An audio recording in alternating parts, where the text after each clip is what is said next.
Ibnu Katsir adalah seorang hafidz, ulama penganut madzhab fikih Syafi'i dan pemikir Muslim yang berasal dari Damaskus, Suriah.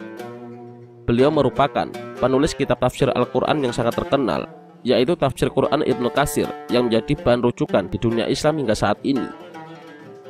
Selain itu, Ibnu Katsir terkenal sebagai seorang ulama yang menguasai berbagai bidang keilmuan seperti ilmu hadis, fikih, dan ilmu sejarah. Wawasannya sangat luas. Kepakarannya dibuktikan dengan kitab karya-karya beliau yang berkualitas tinggi dan tidak lekang oleh zaman, dan masih dapat kita ambil manfaatnya hingga saat ini.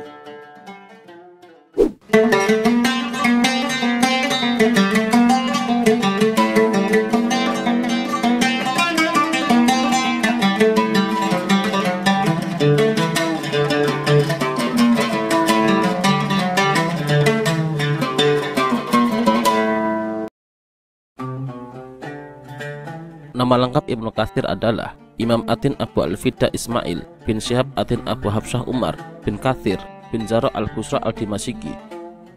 Beliau lahir di desa Mujdal, kota Busra atau Basrah pada tahun 700 Hijriyah atau 1301 Masehi.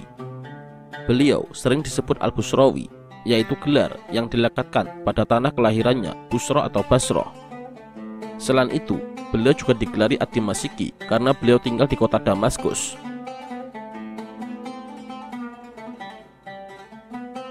Ibnu Katsir adalah anak Syihab ad-Din Abu Hafs Umar Ibnu Katsir yang merupakan seorang ulama terkemuka pada masanya. Ayahnya tersebut bermadzhab fikih Syafi'i dan juga pernah mendalami fikih madzhab Hanafi. Ketika Ibnu Katsir menginjak masa kanak-kanak, ayahnya meninggal dunia. Ibnu Katsir adalah anak yang paling kecil dari keluarganya. Kemudian beliau tinggal dan diasuh oleh kakaknya, Kamal ad-Din Abdul Wahab di Damaskus. Di kota inilah Ibnu Katsir tinggal hingga akhir hayatnya. Sosok sang ayah yang merupakan seorang ulama terkemuka sangat berpengaruh dalam keluarganya. Kebesaran serta keteladanan sang ayah sangat memotivasi Ibnu Katsir, sehingga di kemudian hari Ibnu Katsir berhasil melampaui kebesaran serta ketenaran ayahnya sebagai seorang ulama.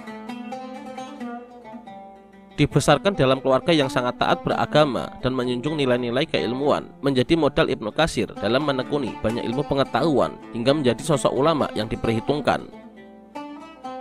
Selain itu, hal yang mendukung bagi Ibnu Katsir dalam pengembangan karir keilmuannya adalah kenyataan bahwa di masa pemerintahan dinasti Mamluk, kota Damaskus merupakan pusat studi Islam dengan banyaknya madrasah-madrasah dan masjid-masjid yang menjadi tempat studi keilmuan yang sangat berkembang pesat. Perhatian dinasti Mamluk yang berpusat di Mesir terhadap daerah-daerah, khususnya kota Damaskus, sangatlah besar terhadap perkembangan studi keislaman. Sehingga banyak ulama yang ternama lahir pada masa itu, yang kemudian dijadikan guru oleh Ibnu Katsir untuk menimba ilmu.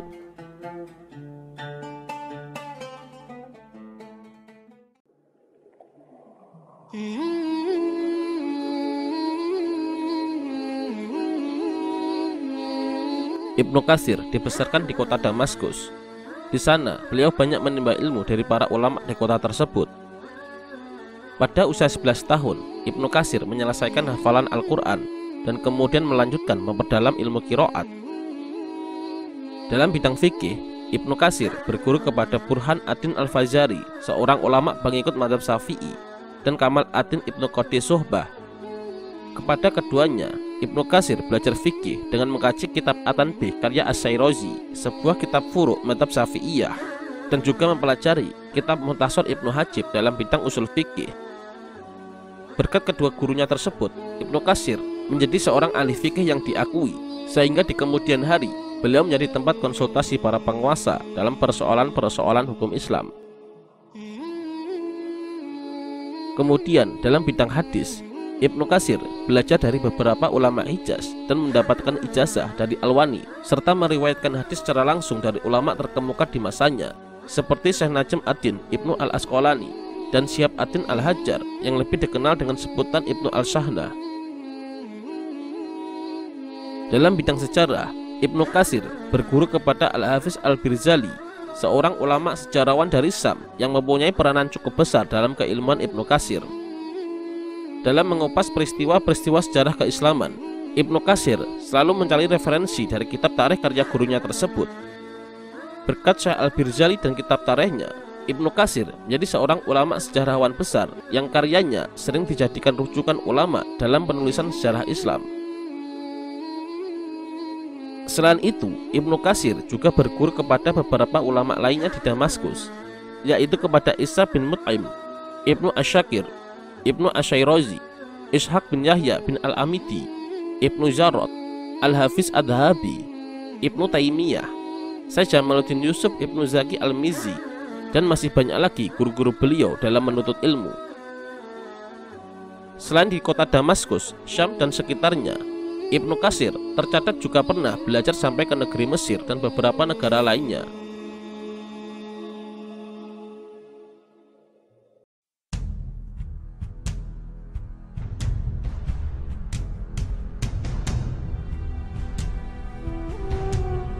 Selain di dunia keilmuan, Ibnu Katsir juga terlibat dalam urusan kenegaraan.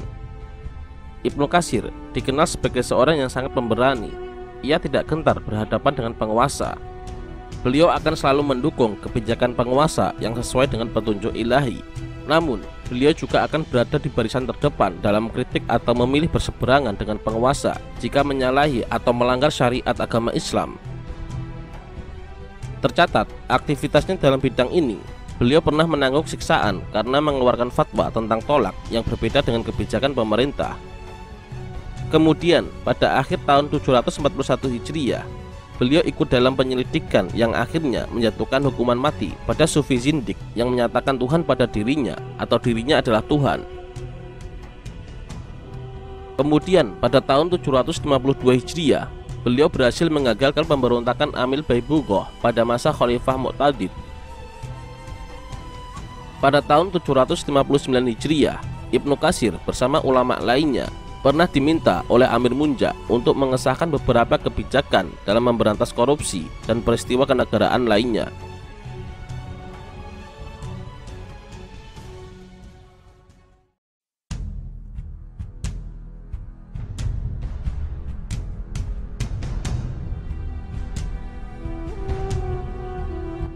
Berkat kegigihan Ibnu Katsir, akhirnya beliau menjadi seorang ulama yang ahli dalam bidang tafsir, ahli hadis, sejarawan, serta ahli fikih pada abad ke-8 Hijriah.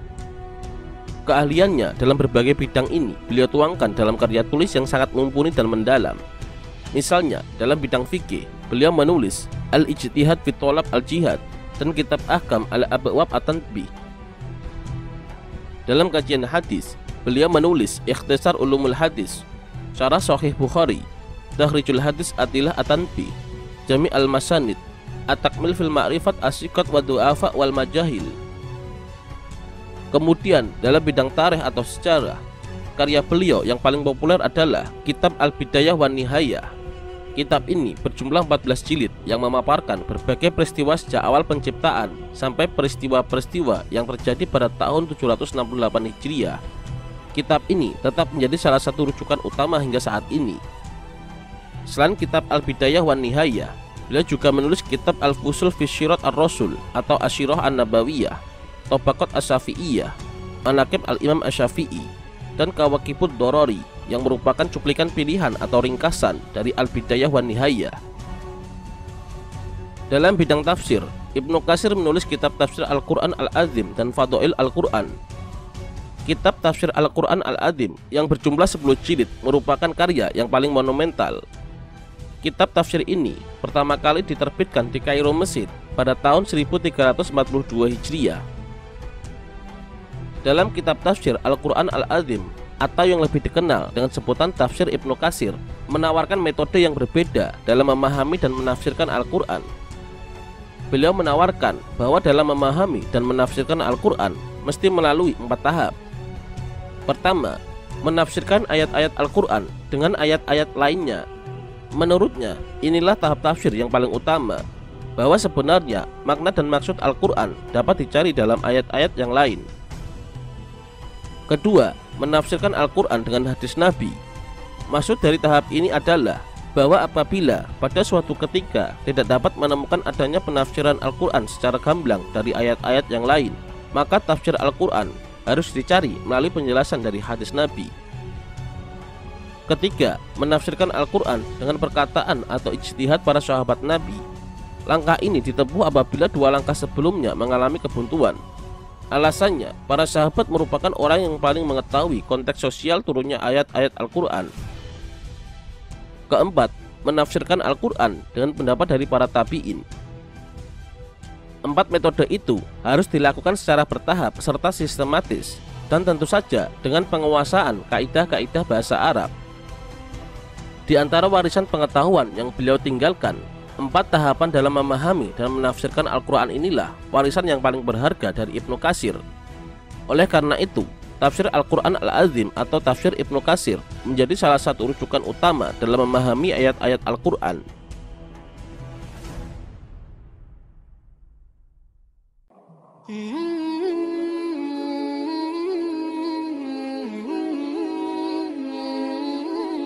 Ketekunan dan kegigihannya dalam belajar membuahkan hasil yang sangat luar biasa. Ibnu Katsir dikenal sebagai seorang ulama yang ahli dalam bidang ilmu-ilmu Al-Quran, tafsir, hadis, sejarawan, dan ahli fikih. Keahliannya dalam berbagai bidang tersebut telah diakui oleh banyak ulama besar. Muhammad Husain Al-Zahabi dalam kitab At-Tafsir wal Mufassirun, beliau menyatakan, Ibnu Katsir telah menduduki posisi yang sangat tinggi dari sisi keilmuan, dan para ulama menjadi saksi terhadap keluasan ilmunya, penguasaan materinya, khususnya dalam bidang tafsir, hadis, dan tarikh. Kemudian, Mana Al-Qattan dalam Mabahis fil Ulumul Quran berkata, Ibnu Katsir merupakan pakar fikih yang dapat dipercaya, pakar hadis yang cerdas, sejarawan ulung, dan pakar fikih yang paripurna. Beberapa gelar yang melekat pada namanya antara lain adalah Al-Hafiz, yaitu orang yang mampu menghafal 100.000 hadis baik matan maupun sanadnya. Al-Muhaddis, yaitu orang yang ahli mengenai hadis riwayah dan diroyah, dapat membedakan cacat atau sehatnya hadis, mengambil dari imamnya, serta dapat mensahihkan dalam mempelajari dan mengambil faedahnya. Al-Faqih, yaitu gelar bagi ulama yang ahli dalam ilmu hukum Islam namun tidak sampai pada gelar mujtahid. Al-Mu'arikh, yaitu ulama yang ahli dalam bidang sejarah. Al-Mufassir, yaitu seorang ulama yang ahli dalam bidang ilmu tafsir yang menguasai ulumul Quran dan memenuhi syarat-syaratnya. Di antara 5 predikat tersebut, Al-Hafiz merupakan gelar yang paling sering disandangkan pada Ibnu Katsir.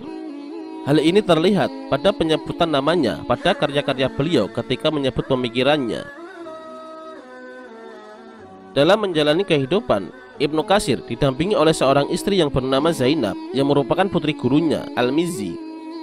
Setelah menjalani kehidupan yang panjang, pada tanggal 26 Sya'ban tahun 774 Hijriah, bertepatan pada bulan Februari tahun 1373 Masehi, pada hari Kamis, Ibnu Katsir meninggal dunia. Semoga Allah meninggikan derajat beliau dan menempatkan di tempat yang terbaik atas segala kebaikan dan juga jariyah ilmunya yang sangat bermanfaat hingga saat ini. Amin.